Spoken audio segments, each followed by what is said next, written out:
परिचय। हाय पूजा, क्या तुम फ्री हो? क्या मैं तुमसे कुछ पूछ सकती हूँ? हाँ, मैं फ्री हूँ, कुछ भी पूछो। एक परिवार है जिसमें हर पीढ़ी की हर महिला के ठीक 2 बेटियां हैं। ठीक है, फिर मुझे हर पीढ़ी में महिलाओं की संख्या का पता लगाना है। क्या यह संभव है? हाँ, यह संभव है यदि पीढ़ी का क्रम पता हो। पहली पीढ़ी 1 महिला, दूसरी पीढ़ी 2 महिलाएं, तीसरी पीढ़ी 4 महिलाएं। वाह, ये तो बहुत आसान था। क्या तुम जानती हो कि हम ऐसी श्रेणियों को क्या बोलते हैं?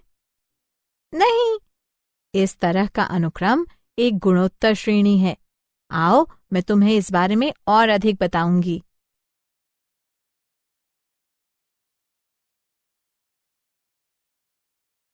उद्देश्य।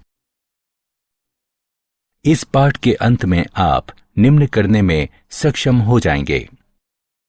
गुणोत्तर श्रेणी को परिभाषित करना, गुणोत्तर श्रेणी के व्यापक पद को समझना, गुणोत्तर श्रेणी का योगफल निकालना, गुणोत्तर माध्य निकालना, समांतर माध्य और गुणोत्तर माध्य के संबंध को समझना और विशेष श्रेणियों के n पदों का योगफल निकालना।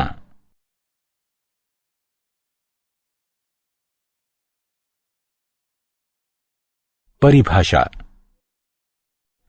एक गुणोत्तर श्रेणी या जीपी एक अनुक्रम है जिसमें प्रथम पद को छोड़कर हर नया पद अपने पिछले पद में एक अचर गुणांक r से गुणा करके प्राप्त किया जाता है।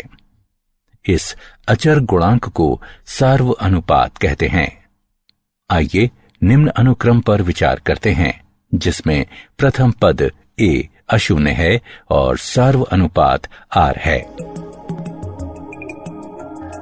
सामान्यतः जीपी के लिए निम्न अभिव्यक्ति है जहां r बराबर an/an घटा 1 है।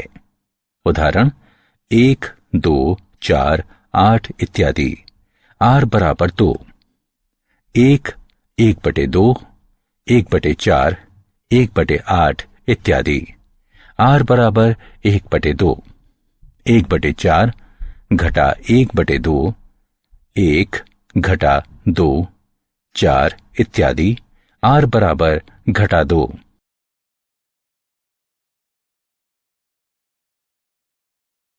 गुणोत्तर श्रेणी का nवां पद। गुणोत्तर श्रेणी का nवां पद इस प्रकार दिया जाता है। परिमित गुणोत्तर श्रेणी नीचे दी गई है। अपरिमित गुणोत्तर श्रेणी नीचे दी गई है। इस श्रेणी को परिमित श्रेणी कहते हैं तथा इस श्रेणी को अपरिमित श्रेणी कहा जाता है।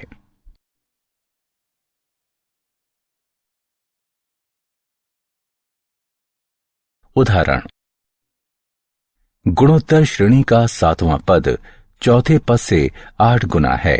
यदि 5वां पद 48 है तो गुणोत्तर श्रेणी ज्ञात कीजिए। हल दिया गया है कि a7 बराबर 8 गुणे a4। यहां a गुणे r की घात 6 बराबर 8 गुणे a गुणे r की घात 3 तथा r की घात 3 बराबर 8 बराबर 2 की घात 3। अतः r बराबर 2 और a5 बराबर 48। यहां a गुणे r की घात 4 बराबर 48 है या 16 गुणे a बराबर 48। अतः a बराबर 3।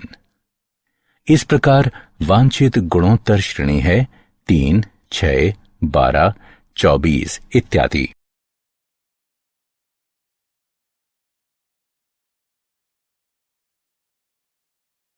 गुणोत्तर श्रेणी के n पदों का योगफल।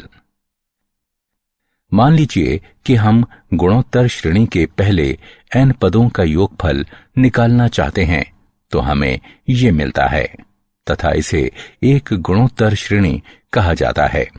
अब r से गुणा करके और फिर घटाकर योगफल ज्ञात करने का उपाय यहां है।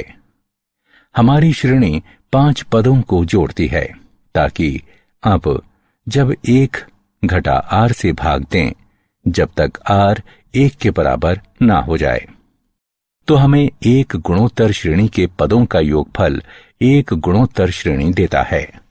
यदि प्रथम मान a है तथा सार्व अनुपात r है, तो पहले n पदों का योगफल Sn बराबर a 1 घटा r की घात n बटे 1 घटा r, बशर्ते r 1 के बराबर ना हो।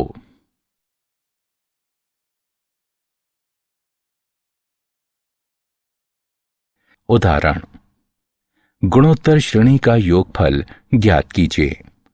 2 जमा 6 जमा 18 जमा 54 जमा इत्यादि तथा श्रेणी में 6 पद हैं। हल। यहां इस श्रेणी में हमारे पास a बराबर 2, r बराबर 3 और n बराबर 6 है। अतः Sn बराबर a गुणा 1 घटा r की घात n बटे 1 घटा r। मान रखने पर तथा हल करने पर हमें 728 प्राप्त होता है।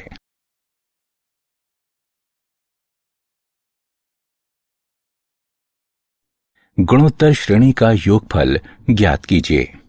8 घटा 4 जमा 2 घटा 1 जमा इत्यादि तथा श्रेणी में 5 पद हैं। यहां श्रेणी में हमारे पास a बराबर 8, r बराबर घटा 1 बटे 2 तथा n बराबर 5 है। अतः Sn बराबर a गुणा 1 घटा r की घात n बटे 1 घटा r है। यहां मान रखने पर तथा हल करने पर हमें 11 बटे 2 प्राप्त होता है।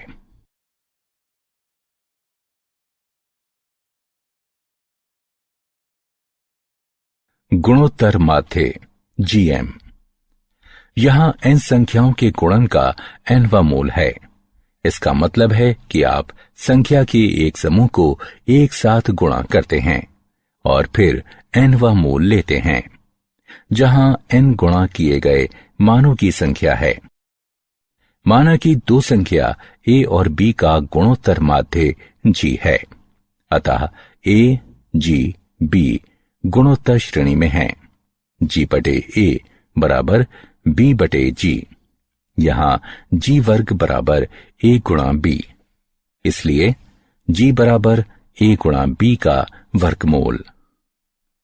यदि 2 धनात्मक संख्याएं दी गई हैं, तब गुणोत्तर श्रेणी बनाने के लिए हम उनके बीच कई संख्याएं डाल सकते हैं। माना कि a और b दी गई कोई 2 राशियां हैं तथा माना कि G1, G2, G3 इत्यादि Gn तक a और b के बीच रखे गए n गुणोत्तर माध्य हैं, ताकि a, G1, G2, G3 इत्यादि Gn तक b एक गुणोत्तर श्रेणी बन जाए। माना कि r सार्व अनुपात है। a और b समेत कुल पदों की संख्या n जमा 2 है। अंतिम पद b बराबर है n जमा 2वें पद के, जो कि बराबर है tn जमा 2 के, जो कि बराबर है a गुणा r की घात n जमा 1 के। अर्थात b बटे a बराबर r की घात n जमा 1, अर्थात r बराबर b बटे a पूरे की घात 1 बटे n जमा 1। G1 बराबर a गुणा r बराबर a गुणा b बटे a पूरे की घात 1 बटे n जमा 1। G2 बराबर a गुणा r वर्ग बराबर a गुणा b बटे a पूरे की घात 2 बटे n जमा 1 इत्यादि तथा Gn बराबर a गुणा r की घात n बराबर a गुणा b बटे a पूरे की घात n बटे n जमा 1। इस प्रकार n गुणोत्तर माध्य है। इन्हें a और b के बीच रखा जा सकता है।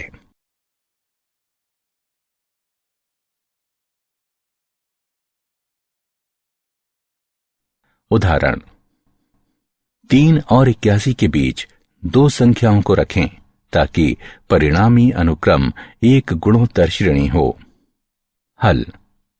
माना कि 3 और 81 के बीच G1 और G2 कोई ऐसी दो संख्याएं हैं कि श्रेणी 3 G1 G2 81 एक गुणोत्तर श्रेणी बन जाए। माना कि गुणोत्तर श्रेणी का प्रथम पद A तथा सार्व अनुपात R है, इसलिए 81 बराबर 3 गुणा R की घात 3। यहां R की घात 3 बराबर 27।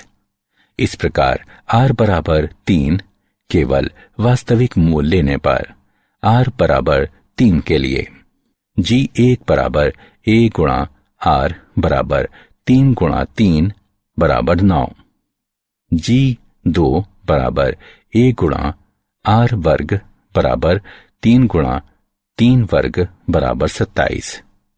इस तरह दो वांछित संख्याएं 9 और 27 हैं।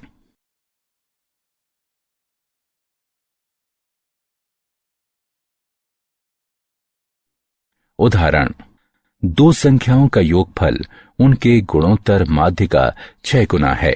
दिखाइए कि संख्याएं अनुपात में हैं। हल। माना कि दो संख्याएं A और B हैं। गुणोत्तर माध्य बराबर है AB के वर्गमूल के। दी गई शर्तों के अनुसार A जमा B बराबर 6 गुणा AB का वर्गमूल। इसे समीकरण 1 से चिन्हित करें, अर्थात A जमा B का वर्ग बराबर 36 गुणे AB है, तथा A घटा B का वर्ग को इस प्रकार भी लिखा जा सकता है, और A घटा B बराबर 4 गुणा 2 का वर्गमूल गुणा AB का वर्गमूल। इसे समीकरण 2 से चिन्हित करें। 1 और 2 को जोड़ने पर तथा समीकरण 1 में A का मान रखने पर हमें प्राप्त होता है A बटे B बराबर 3 जमा 2 गुणा 2 का वर्गमूल गुणा AB का वर्गमूल बटे 3 घटा 2 गुणा 2 का वर्गमूल गुणा AB का वर्गमूल। अतः वांछित अनुपात निम्न है।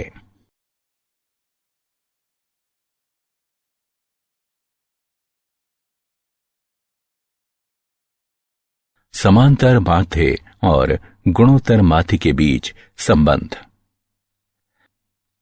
माना कि A और B दो वास्तविक धनात्मक और असमान राशियां हैं, तब समांतर माध्य बराबर A जमा B बटे 2। गुणोत्तर माध्य बराबर AB का वर्गमूल। इस प्रकार हमारे पास है समांतर माध्य घटा गुणोत्तर माध्य बराबर A जमा B बटे 2 घटा AB का वर्गमूल, तथा इसे हल करने पर यह निष्कर्ष निकलता है कि अंतर 0 से अधिक है अथवा बराबर है तथा A G से बड़ा है या बराबर है। उदाहरण, यदि एक द्विघाती समीकरण के मूलों के समांतर माध्य तथा गुणोत्तर माध्य क्रमशः 8 और 5 हैं, तब द्विघाती समीकरण को ज्ञात कीजिए। हल। माना कि द्विघाती समीकरण के मूल A और B हैं। दी गई शर्तों के अनुसार समांतर माध्य बराबर A जमा B बटे 2 बराबर 8। यहां A जमा B बराबर 16। समीकरण 1 से इसे चिन्हित करें। गुणोत्तर माध्य बराबर AB का वर्गमूल बराबर 5, अतः AB बराबर 25।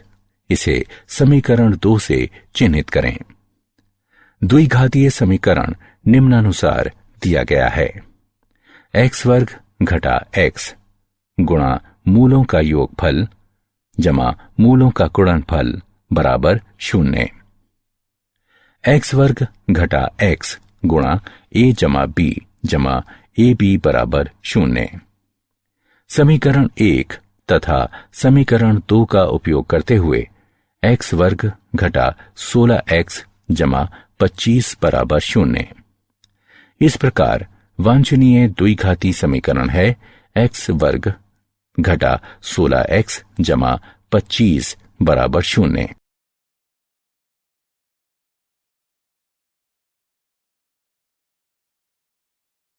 विशेष श्रेणियों के n पदों का योगफल। कुछ विशेष श्रेणियों के n पदों का योगफल अर्थात प्रथम n प्राकृत संख्याओं का योगफल, प्रथम n प्राकृत संख्याओं के वर्गों का योगफल, प्रथम n प्राकृत संख्याओं के घनों का योगफल।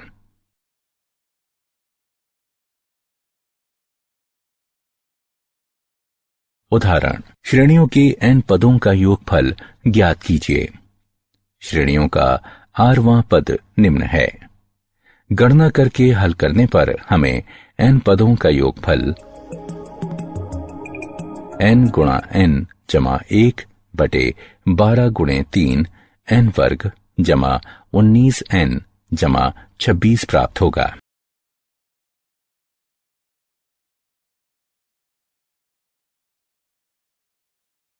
क्या आप जानते हैं, हरात्मक श्रेणी एक अनुक्रम हरात्मक श्रेणी हो सकता है यदि उनका व्युत्क्रम रूप एक समांतर श्रेणी हो। हरात्मक माध्य, जब तीन संख्याएं HP में हैं तब दो पदों के बीच का पद हरात्मक माध्य कहलाता है। माना कि H दो संख्याओं A और B के बीच हरात्मक माध्य है, अतः A HB HP में है।